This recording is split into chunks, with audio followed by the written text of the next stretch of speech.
Boa noite, pessoal. Sejam bem-vindos ao terceiro dia da primeira jornada de aulas abertas de Alaúde. Só um minuto.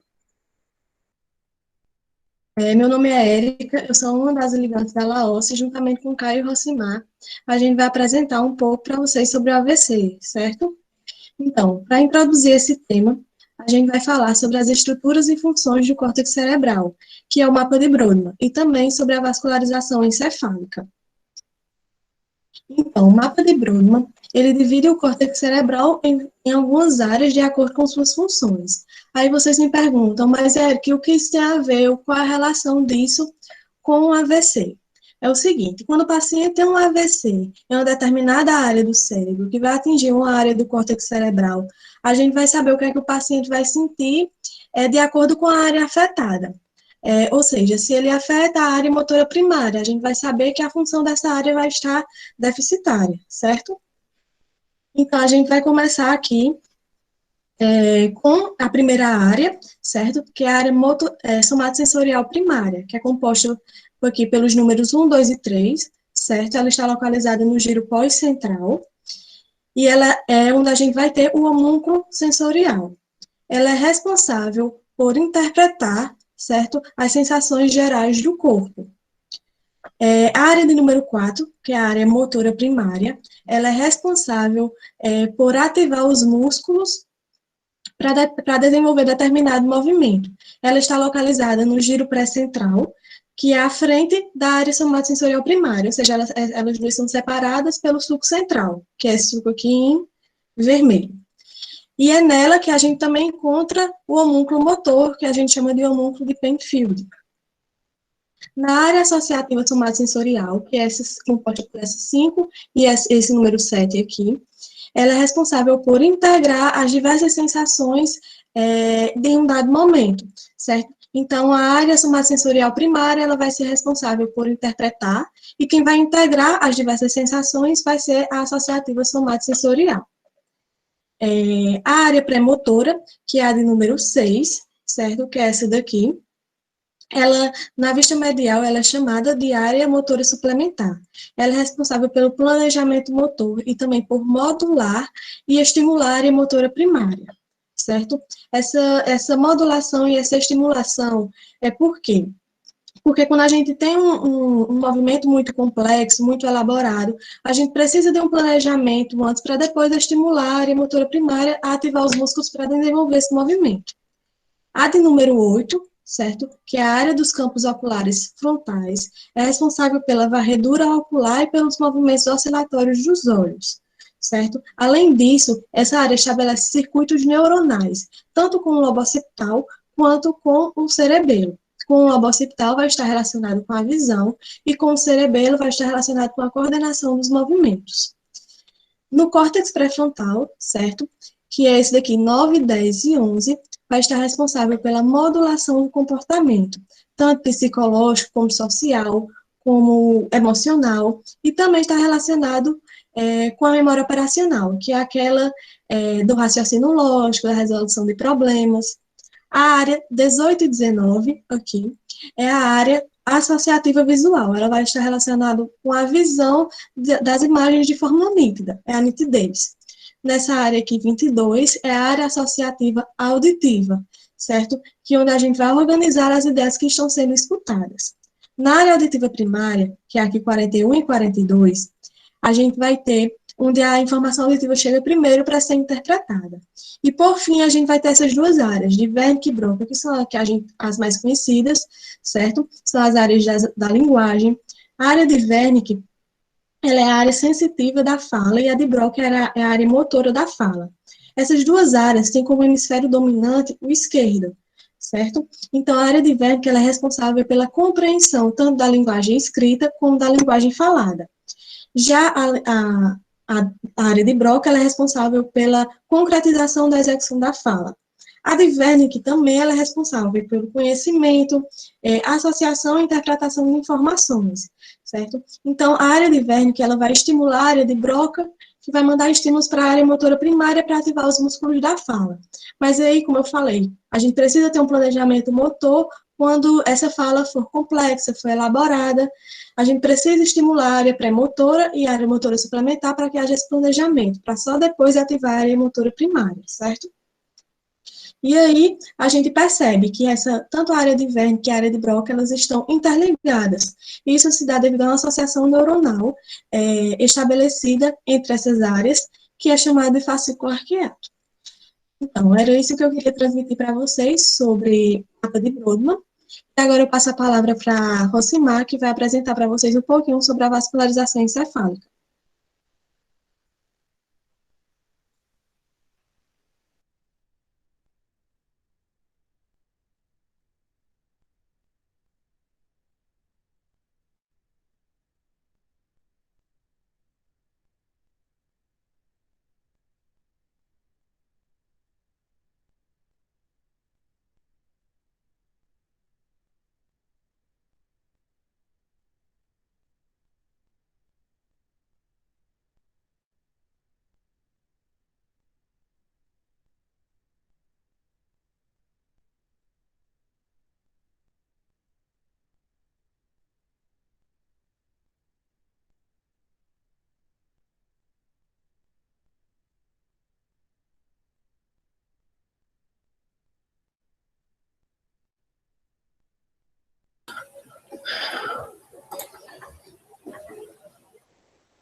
Boa noite, pessoal. Me chamo Rosimar e fiquei aqui responsável por bater um papo aqui sobre a vascularização arterial do encéfalo. Bom, o encéfalo, né, ele vai ser o terceiro órgão mais vascularizado aí do nosso corpo, ficando atrás aí apenas dos rins, né, e do coração. A gente vai ter, né, um metabolismo muito acentuado, muito alto na região do encéfalo, né? Então a gente vai precisar ali de muita glicose, de muito oxigênio, né? A gente precisa de um aporte sanguíneo eficiente e constante, né? Então de 20 a 25% do oxigênio produzido contido ali no nosso sangue vai ser destinado exatamente aí ao cérebro para que ele garanta aí o bom funcionamento de todas as suas estruturas. Então, durante um quadro isquêmico, o cérebro vai tentar preservar ali as áreas mais nobres dele, né? Então, a gente vai ter ali, primeiramente, ali o telencéfalo sendo acometido, e depois a gente vai ter os centros respiratórios e vasomotor, né? Representado aí pelo bulbo, né? Então, são funções vitais que são acometidas de forma mais posterior. A gente tem ali que de 7 a 10 segundos do início do estado de isquemia, a gente vai entrar no estado de inconsciência, né? E após 5 minutos a gente vai começar a ter lesões do tipo irreversível, né? Porque a gente está trabalhando com células nervosas, são células aí com baixo grau de regeneração. A gente tem aí, né, na direita, essa imagem aqui, um angiograma da artéria carótida interna. A gente consegue visualizar que a gente tem uma estenose aqui nessa artéria carótida interna, e a gente consegue visualizar que a gente tem uma estenose aqui na região da artéria carótida externa também, né? Essas estenoses estão sendo causadas aí por placas de gordura que estão acometendo aí essa região. Então, o fluxo sanguíneo cerebral ele vai ser diretamente proporcional à diferença de pressão arterial e venosa e inversamente proporcional à resistência vascular cerebral. Ou seja, quanto maior é a pressão ali na região do encéfalo, né, maior vai ser o fluxo sanguíneo na região, e quanto maior for a resistência vascular cerebral, a gente vai ter um menor fluxo na região. Ou seja, se a gente tiver um sangue muito viscoso ali, por exemplo, a gente vai ter uma redução do fluxo ali na região do encéfalo. Então, esse fluxo de sangue ele vai responder à demanda metabólica, né? Existem regiões do cérebro que necessitam de um aporte sanguíneo maior, né? E essa análise desse fluxo vai garantir para a gente alguns padrões, e esses padrões vão ser usados em exames de neuroimagem funcional, né? A gente vai observar esses padrões e a gente vai investigar ali possíveis disfunções que estão acometendo ali a região do encéfalo. Então, o encéfalo ele vai ser vascularizado basicamente por dois sistemas. A gente vai ter o sistema carotídeo interno, a gente vai ter o sistema vértebro-basilar, não é? E existe uma particularidade desse sistema de inervação encefálico, que a gente vai ter que a túnica elástica ali dos vasos sanguíneos do encéfalo vai ser superior à túnica muscular, o que não ocorre no restante do corpo, por exemplo.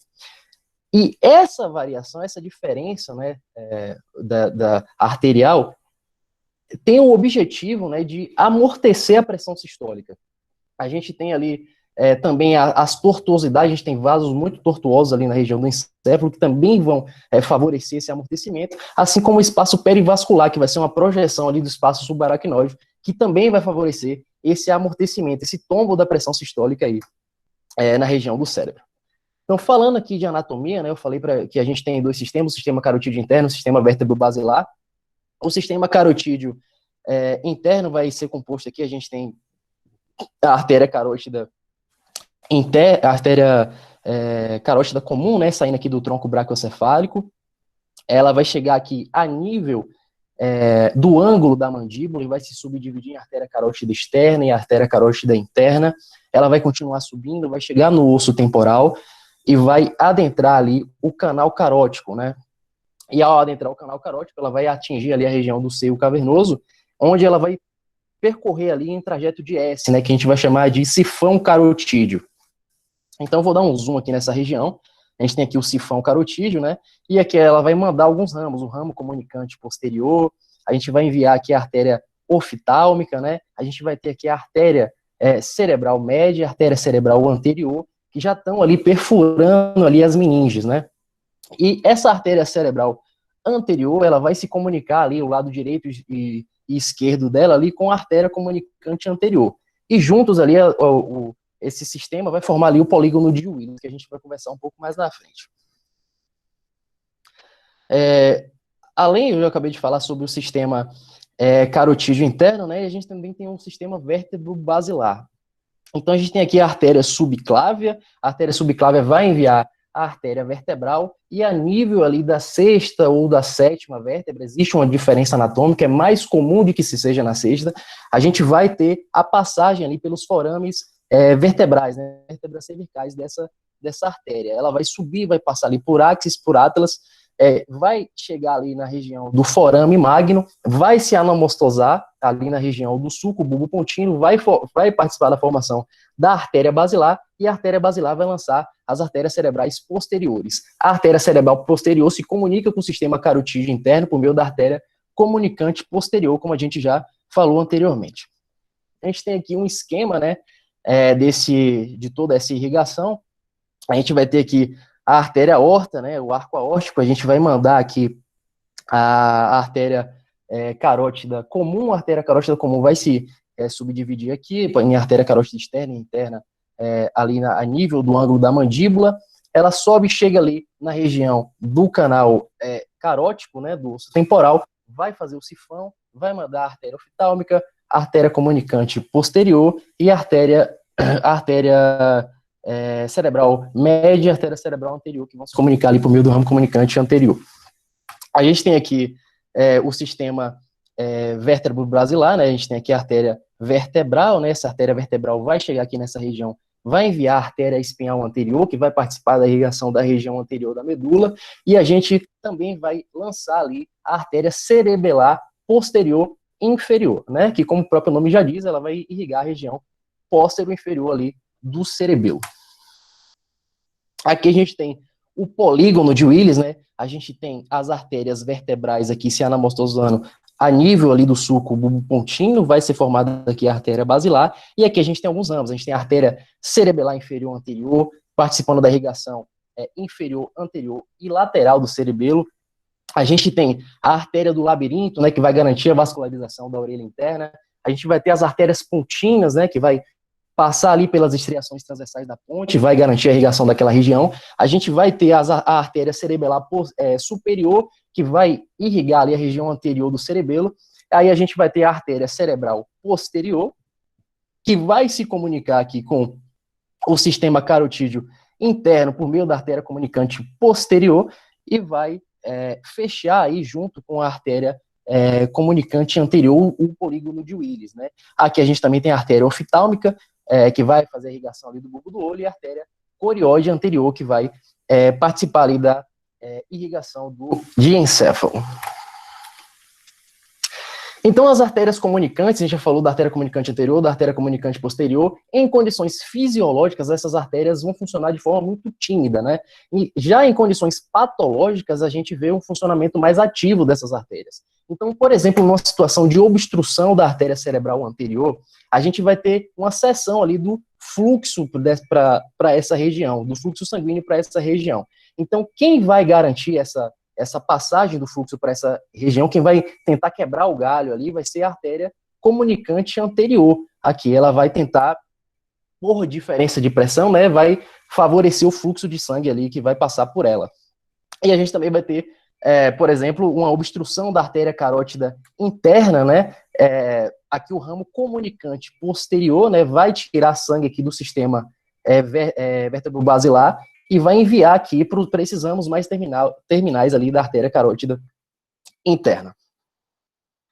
As artérias média, posterior e anterior, elas vão enviar ramos corticais e ramos centrais. Os ramos corticais vão trabalhar ali na região mais do córtex, né, e da substância branca adjacente ao córtex, e os ramos centrais ali vai irrigar a região ali do diencéfalo, da cápsula interna e dos núcleos da base. Então aqui eu trouxe um esqueminha, né, a vista frontal aqui da região aqui do nosso encéfalo, e a gente vê aqui as artérias vertebrais, né, elas se anamastomosam aqui, formando a artéria basilar. A artéria basilar vai mandar ali o ramo da artéria cerebral posterior, né, e a artéria cerebral posterior vai percorrer toda a face inferior do lobo temporal e vai ganhar o lobo occipital lá na região mais posterior do cérebro, né. A gente tem a artéria aqui carótida interna, né? A artéria carótida interna, ela vai enviar aqui o ramo da artéria cerebral média, né? E a artéria cerebral média, ela vai percorrer o sulco lateral e vai vascularizar a maior parte dorsolateral aqui de ambos os hemisférios. E a gente tem a artéria cerebral anterior. A artéria cerebral anterior, ela vai contornar ali a região do quiasma óptico, né? Ela vai lançar ali o ramo comunicante anterior e vai seguir ali, se ramificar na parte medial dos hemisférios, né? Se estendendo ali do lobo frontal até o sulco parieto occipital, fazendo irrigação de toda essa região. E ela também ali, se você pegar ali a face dorsolateral, ela vai irrigar também a parte mais superior ali dessa região dorsolateral. O que eu tinha para falar para vocês sobre irrigação é isso. Eu vou passar a palavra agora para o ligante Caio, que vai falar sobre acidente vascular encefálico.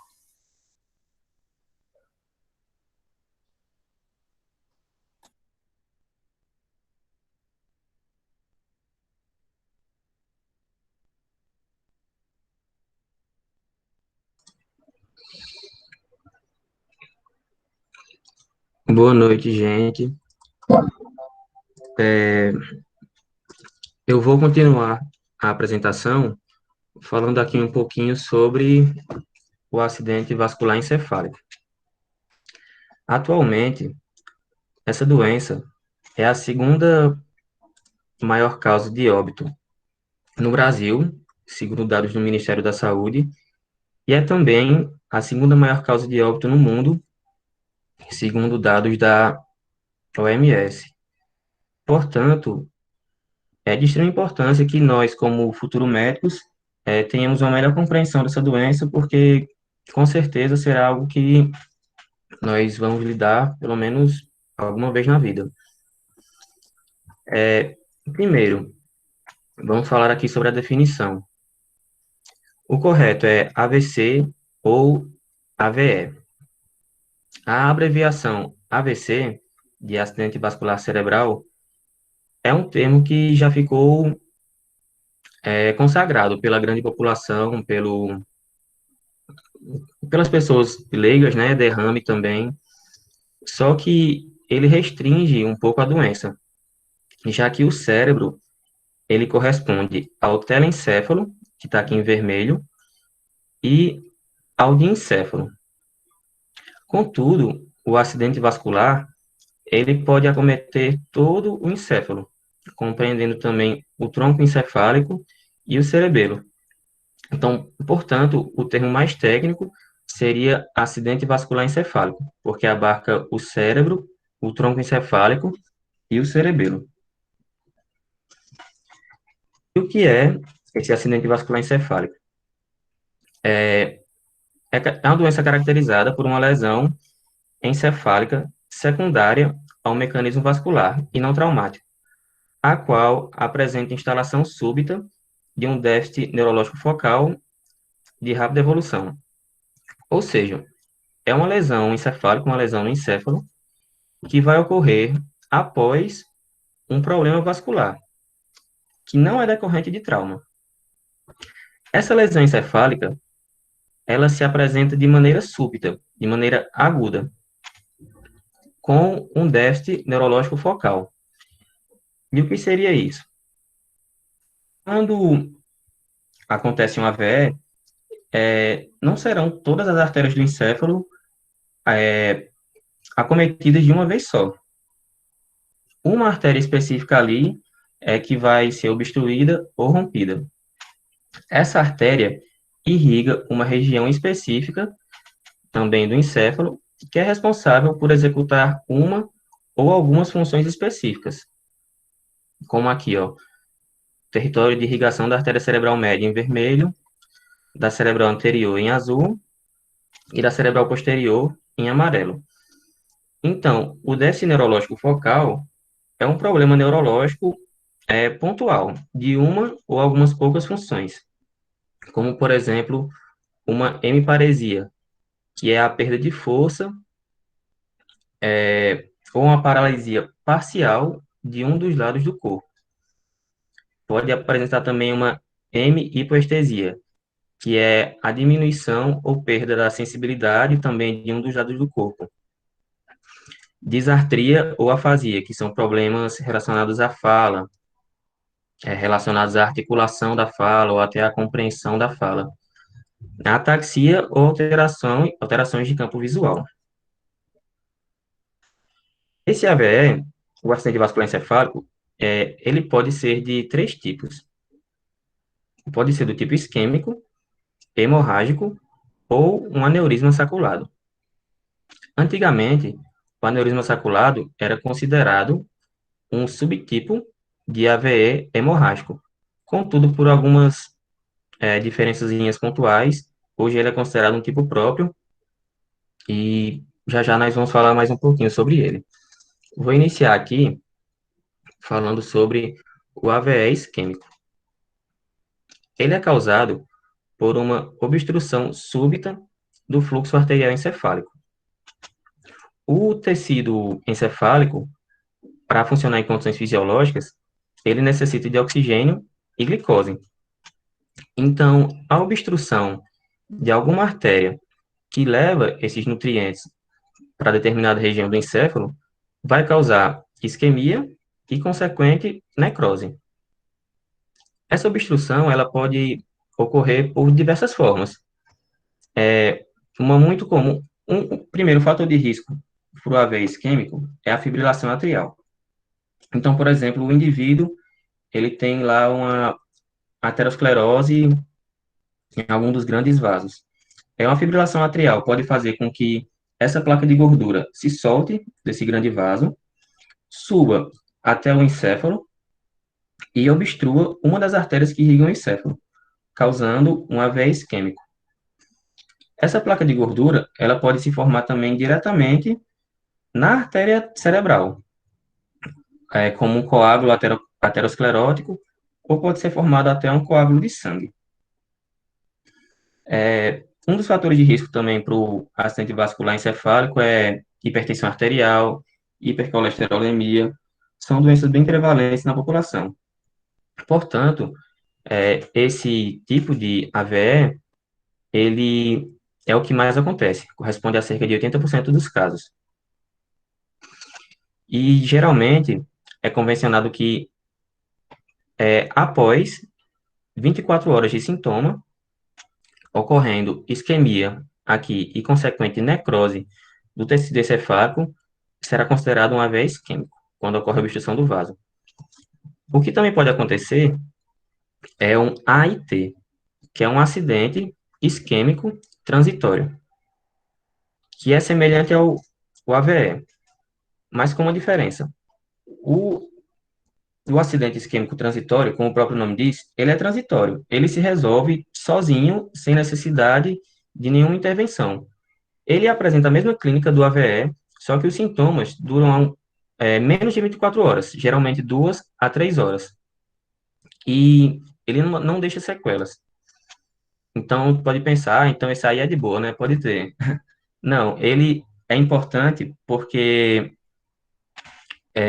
ao o indivíduo, ao apresentar um acidente isquêmico transitório, já é um sinal bastante crítico que indica um possível AVE. Então, ele deve procurar imediatamente a ajuda médica para tentar prevenir e evitar que o AVE isquêmico aconteça. Temos também o AVE hemorrágico, que é quando ocorre a ruptura do vaso, com consequente extravasamento de sangue, fazendo compressão de estruturas encefálicas, causando isquemia secundária e edema. Então, no AVE hemorrágico, diferente do isquêmico, o vaso ele vai se romper. Com isso, vai haver o extravasamento de sangue para o tecido encefálico. Esse extravasamento ele pode ocorrer dentro do parênquima cerebral, intraparenquimatoso, ou na região subaracnoide, e ele é mais grave do que o AVE isquêmico. Por quê? No AVE isquêmico, o vaso vai ser obstruído, vai haver isquemia e necrose daquela determinada região.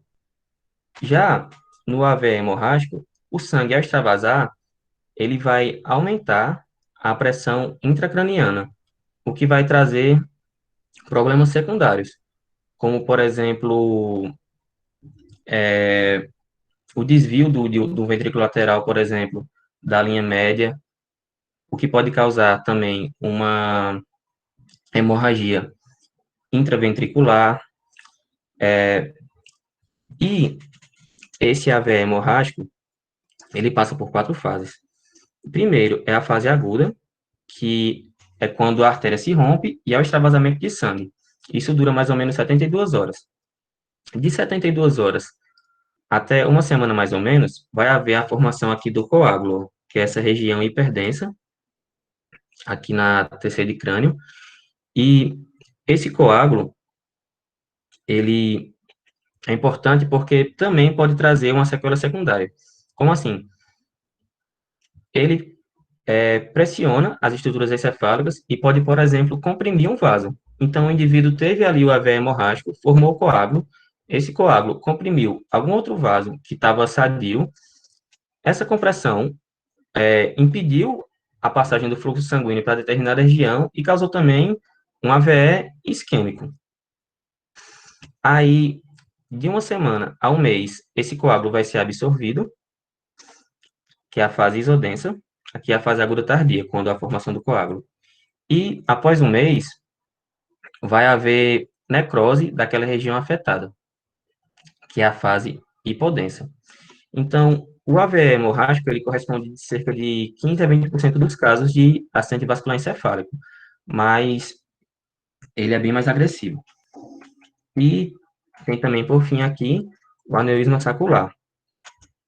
Ele se difere do AVE hemorrágico porque possui um caráter congênito. Ou seja, o indivíduo, ele já nasce com uma malformação no vaso. O vaso está ali no formato anatômico, mas em alguma região tem uma pequena malformação.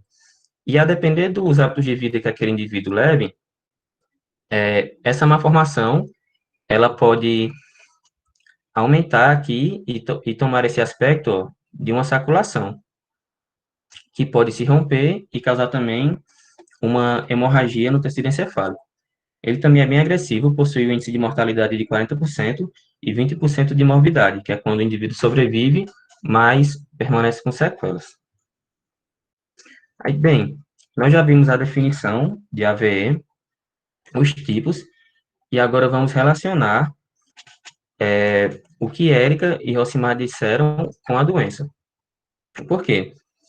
Como foi definido, o AVE, ele é um déficit neurológico focal que acontece de maneira súbita.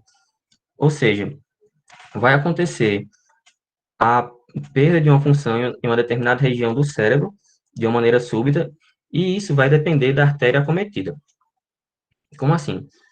Aqui, ó, a artéria cerebral posterior, que está irrigando aqui essa região em amarelo, ela é responsável por irrigar a região inferior e medial do lobo temporal, lobo occipital e tálamo, como dá para ver aqui, ó. No aplicativozinho 3D, a gente tem aqui a carótida interna. Aqui nós temos a artéria basilar, que vai dar a cerebral posterior. Como a gente pode ver aqui, ó, a cerebral posterior, ela vai dar uns ramozinhos terminais, que vai vir aqui, principalmente, para o lobo occipital, aqui atrás. Então, caso essa artéria seja acometida, seus sintomas serão relacionados principalmente a questões visuais. Já a artéria cerebral anterior, que está representada aqui por essa região de azul, a região que ela é responsável por irrigar, ela cobre a região medial do lobo frontal, aqui, a faixa parassagital do córtex e se estende até o sulco parieto-occipital. Como a gente vê aqui, ó. A artéria carótida interna se bifurca em cerebral média e cerebral anterior. Veja que ela vem e sobe aqui, ó, circundando o corpo caloso, seus ramos terminais, e todos esses raminhos aqui vão irrigar essa região mais medial do encéfalo. Então, quando ela é acometida, ela vai trazer sintomas como monoparesia, ou seja, perda de força, contralateral de membro inferior. Contralateral, porque as fibras cruzam, e de membro inferior, porque se a gente for ver aqui o homúnculo de Penfield, a região mais medial responsável, que é território de irrigação da cerebral anterior, seus ramos terminais, é onde vai estar o movimento e sensibilidade de membro inferior. Então, caso ela seja acometida, monoparesia contralateral de membro inferior, a sintomatologia, também perda sensorial e anormalidade de comportamento, porque ela também irriga o córtex pré-frontal, responsável pela nossa modulação de comportamento. E, por fim, a irrigação da artéria cerebral média, que está correspondente aqui em rosa, ela pega a maior parte da face dorsolateral do hemisfério cerebral e estruturas mais profundas, como a gente vê aqui, ó. Aqui a gente tem a artéria cerebral média. Ela vai subir aqui pela fissura lateral, ela está aqui, ó, piscando em azul, e vai enviar todos esses ramos terminais que vão irrigar a face dorsolateral do encéfalo, lobo frontal, parietal e temporal. Portanto, a sua sintomatologia, caso acometida, será hemiparesia contralateral, lado oposto da região acometida, que afeta membro superior, face e membro inferior. Como a gente pode ver aqui no homúnculo de Penfield, a face e o membro superior estão aqui nessa região dorsolateral do encéfalo. Mas o membro superior, perdão. Mas o membro inferior está aqui nessa face mais medial, que é território de irrigação da artéria cerebral anterior. Então, por que uma obstrução de cerebral média pode causar hemiparesia de membro inferior? Isso ocorre porque a cerebral média, ela envia um raminho, que é a artéria lenticular estriada lateral, que vai irrigar aqui, ó, a cápsula interna, que está em laranja, onde eu estou passando o apontador. Aqui na cápsula interna, há cruzamento de fibras, de um hemisfério cerebral para o outro, inclusive fibras do membro inferior.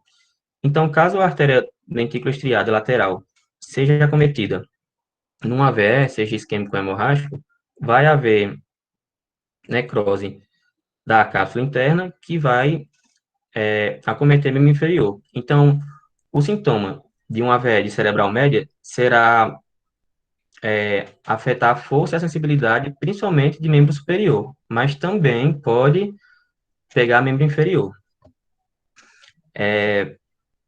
Caso seja acometida a cerebral média esquerda, o indivíduo pode ter problemas na fala, pois é nessa região que está localizada a área de Broca e de Wernicke.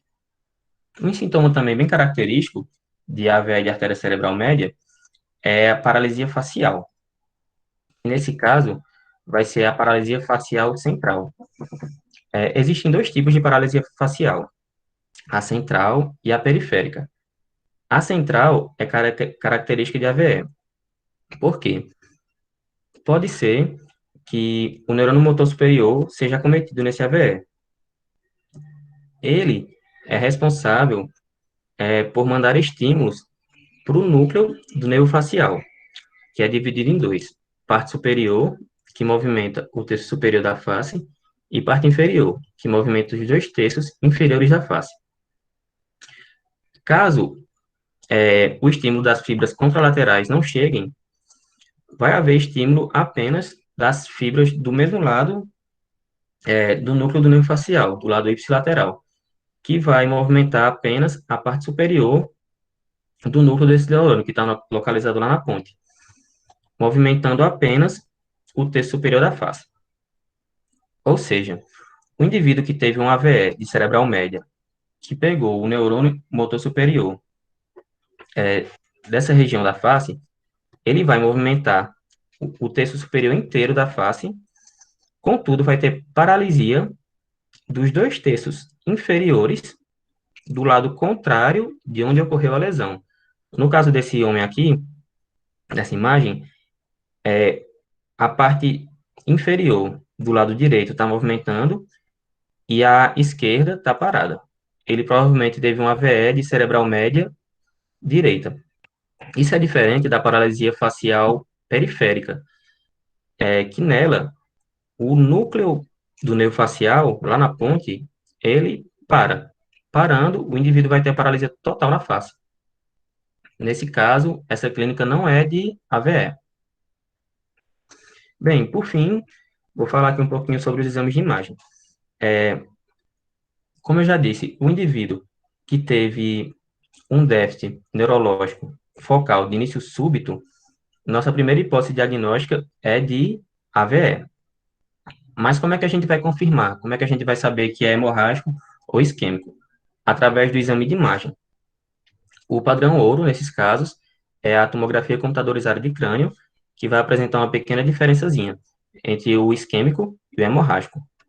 No caso da TC de crânio, que apresente uma região escura hipodensa, é característico de AVE isquêmico. Nas primeiras horas desse AVE, a TC de crânio, ela pode aparecer normal, sem nada, mas pela clínica a gente já sabe que é um AVE. Mesmo que ela não apresente nada na tomografia, é importante porque aí a gente já pode iniciar o tratamento no sentido de um AVE isquêmico, com anticoagulantes, trombolíticos, porque já se descarta aí um AVE hemorrágico. E no caso de uma TC com uma região aqui hiperdensa, que está clarinha, com bordas hipodensas, mais escuras, a gente já vai no sentido do AVE hemorrágico, que nesse caso aqui, ó, ele está comprimindo o ventrículo lateral, está vendo aqui uma hemorragia intraventricular também, que mostra que ele é bem mais agressivo. Aí, só para finalizar, eu gostaria de falar um pouquinho sobre o aneurisma sacular. Ele é interessante porque a saculação, ela vai crescendo com o tempo. E, em alguns casos, ela, antes de se romper e causar hemorragia, pode apresentar alguns sintomas, como, por exemplo, uma enxaqueca persistente, que dura mais de 24 horas, muito forte, e nesses casos, o indivíduo provavelmente vai no médico, né? E aí descobre que está com esse aneurisma, e se isso for descoberto antes que ele se rompa, é possível fazer uma cirurgia de clipagem e evitar que ocorra o, a hemorragia. Eu tenho até um videozinho aqui do YouTube, ó, que eu vou mostrar para vocês de uma cirurgia de clipagem de aneurisma, nesse caso de artéria cerebral média. Tá aqui o aneurisma, mostra o lobo frontal, temporal, a fissura silviana, que é por onde passa a cerebral média,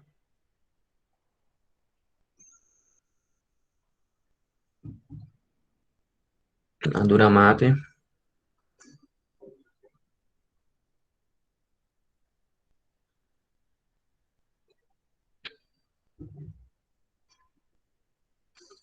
e aí ele está começando a dissecar a pia mater para encontrar a artéria e clipar o aneurisma.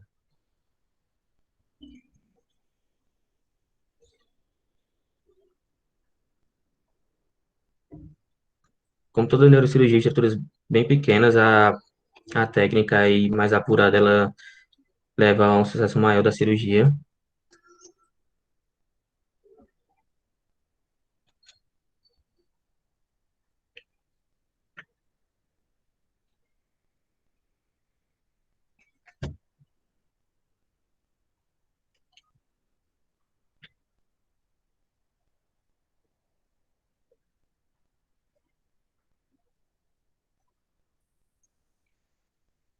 E aí continua a dissecção até encontrar o aneurisma.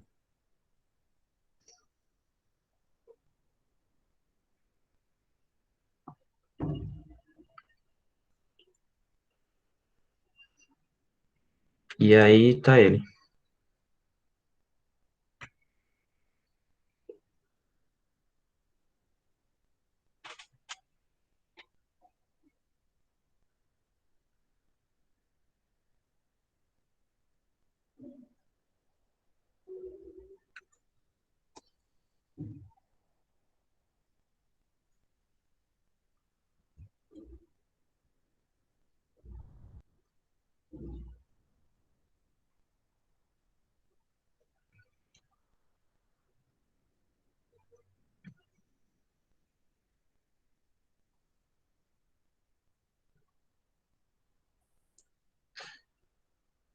É, o aneurisma aqui já tá exposto.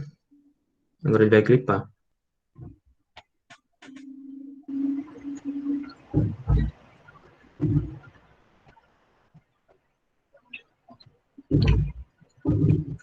E aí, colocado o clipe, impede que esse aneurisma se rompa e que cause uma hemorragia no tecido cerebral. Bem, pessoal, e aqui estão as referências do nosso trabalho. Encerro por aqui e espero que vocês tenham gostado da apresentação. Muito obrigado pela atenção e é isso.